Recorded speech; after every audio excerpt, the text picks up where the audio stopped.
Bonjour Céla Beaugriou. Bonjour Bruce. Votre invité ce matin, Maude Bréjon, députée Ensemble pour la République des Hauts-de-Seine. Bonjour Maude Bréjon. Bonjour. On en parlait à l'instant dans le journal. ArcelorMittal annonce donc un investissement de plus d'1 milliard d'euros pour décarboner l'usine de Dunkerque. Ceci dit, les 600 suppressions d'emplois restent, elles, toujours d'actualité. Les syndicats restent inquiets. D'abord, est-ce que vous les comprenez? Ils affirment que c'est de l'intention et pas de l'investissement. Qu'est-ce que vous leur répondez? D'abord, je les comprends. Et je comprends les salariés, je comprends leurs familles. C'est de grandes inquiétudes parce que derrière, ce sont des vies qui sont en jeu. Ce sont des femmes, des conjoints, des enfants, dans des territoires où c'est parfois difficile de retrouver un travail. Et donc il ne faut pas balayer ça d'un revers de main en ayant une réponse trop technocratique. Pour autant, l'investissement qui a été annoncé par Arcelor est une vraie bonne nouvelle. Pourquoi c'est une vraie bonne nouvelle? Parce que ça va permettre de décarboner l'outil industriel et donc de les rendre plus compétitifs. Ça, c'est possible de par ce que fait le gouvernement, de par ce qu'a entrepris le président de la République, et pardonnez-moi sur le et de par ce qu'on fait, et de par ce qu'on fait sur la scène européenne. L'objectif, au fond, c'est quoi?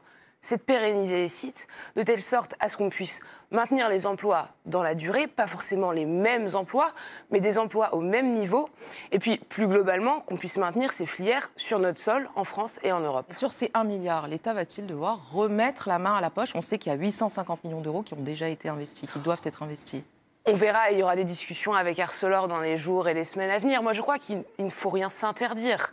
Encore une fois, revenons à l'objectif. Ne pas s'interdire de rajouter encore une fois de l'argent. L'objectif, c'est que ces sites soient maintenus sur le sol français, que ces emplois soient maintenus sur le sol français et qu'Arcelor, de son côté, comme toutes les entreprises d'ailleurs industrielles, puisse évoluer dans un environnement compétitif face notamment à la concurrence indienne ou chinoise. Et donc, il y a des décisions à prendre sur le plan européen aussi.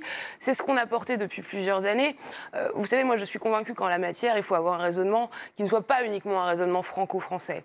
Et j'entends parfois les syndicats, parfois certains partis politiques, avoir un raisonnement isolationniste, au fond, centré sur l'intérieur de nos frontières. La problématique, elle est européenne et c'est à cette échelle-là qu'on doit la porter. Dans le même temps, Sanofi décide d'investir massivement aux États-Unis.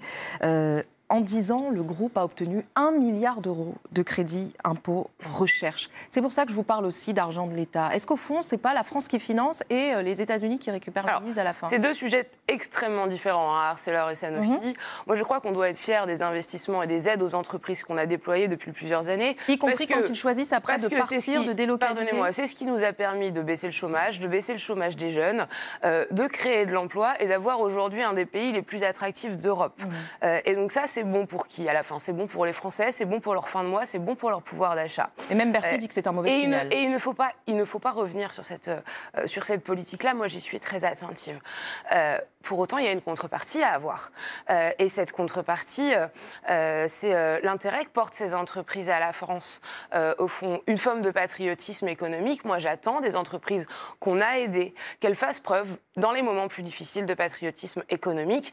Et comme Éric Lombard l'a dit, je crois, hier chez vos confrères, ce qui est annoncé par Sanofi, à l'heure où on attend de ces grands géants français qu'ils investissent en France, eh ben, c'est pas une bonne nouvelle. Donc, sans rentrer dans un chantage de je t'ai donné, tu me rends. Mais il ne faut pas durcir les conditions d'obtention de ces aides? Il faut en tout cas probablement durcir les conditions d'obtention peut-être, et puis peut-être les contrôles qu'il y a derrière. C'est ce qu'on avait proposé quand j'étais porte-parole de Michel Barnier. Je crois qu'encore une fois, c'est une question de justice, c'est une question d'équité. Il ne s'agit pas de rentrer dans un bras de fer bête et méchant, mais de dire tout simplement que ces aides qui étaient nécessaires, on peut en attendre une forme de retour sur investissement, parce qu'à la fin, je le rappelle à toute fin utile, c'est l'argent du contribuable. Venons-en à la politique. Bruno Retailleau était l'invité d'LCI hier soir. Il a bien une idée de référendum, lui, mais pas exactement la même que le président de la République. Il veut demander l'avis des Français sur les conditions d'octroi d'aide sociale aux étrangers. Vous, qui êtes du parti présidentiel, vous pourriez vous associer à cela? Alors, 3 choses. La première, je rejoins Bruno Retailleau quand il dit qu'il faut durcir la politique française pour mieux maîtriser et mieux contrôler l'intégration. C'est une demande qu'il faudrait être un peu sourd et aveugle pour ne pas entendre aujourd'hui dans les 577 circonscriptions de France.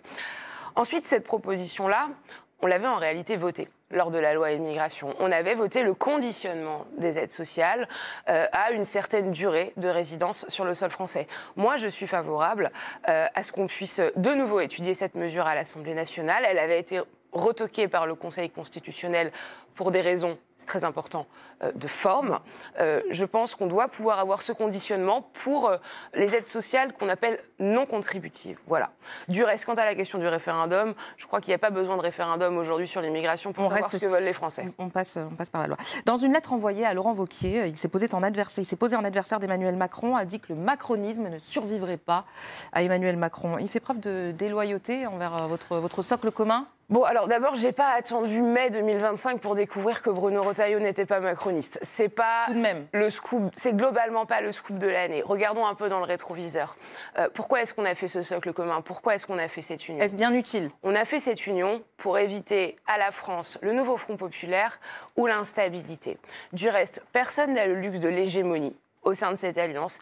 Il faut qu'on apprenne à dialoguer, ça prend du temps. Il faut évidemment qu'on se respecte d'un côté comme de l'autre. Ma conviction, c'est que ce socle commun, il doit durer et qu'il doit durer au-delà de 2027. Je pense qu'on a vocation, parce que c'est ce que les électeurs nous demandent, on a vocation à avoir un candidat unique de la droite et du centre qui puisse rassembler largement face à la gauche et face à l'extrême droite. Lequel ? On aura l'occasion d'en discuter. Moi, je plaide pour, voilà, encore une fois, le plus petit dénominateur commun, celui qui arrive à rassembler, qui arrive à créer une énergie. On verra, on en discutera. On a quand même l'impression que la fracture il doit y avoir aussi une discussion sur les projets. Mais ce candidat d'unité, il est absolument nécessaire. Et je vais vous dire, si les partis n'arrivent pas à se mettre d'accord, les électeurs nous imposeront cette unité par les urnes. Et donc, vous croyez en leur solidarité gouvernementale là, jusqu'à la prochaine présidentielle? Mais quelle est l'alternative? D'abord, si on a réussi à s'accorder lors des discussions gouvernementales à l'été dernier, c'est qu'on a considéré qu'il y avait davantage de choses qui nous rassemblaient face au chaos que de choses qui nous séparaient. Je pense que c'est encore le cas aujourd'hui. Et donc, il faut qu'on soit toutes et tous vigilants. Mais oui, je crois que c'est dans l'intérêt supérieur de la nation que cette union perdure. Merci Maude Bréjon. Merci à vous.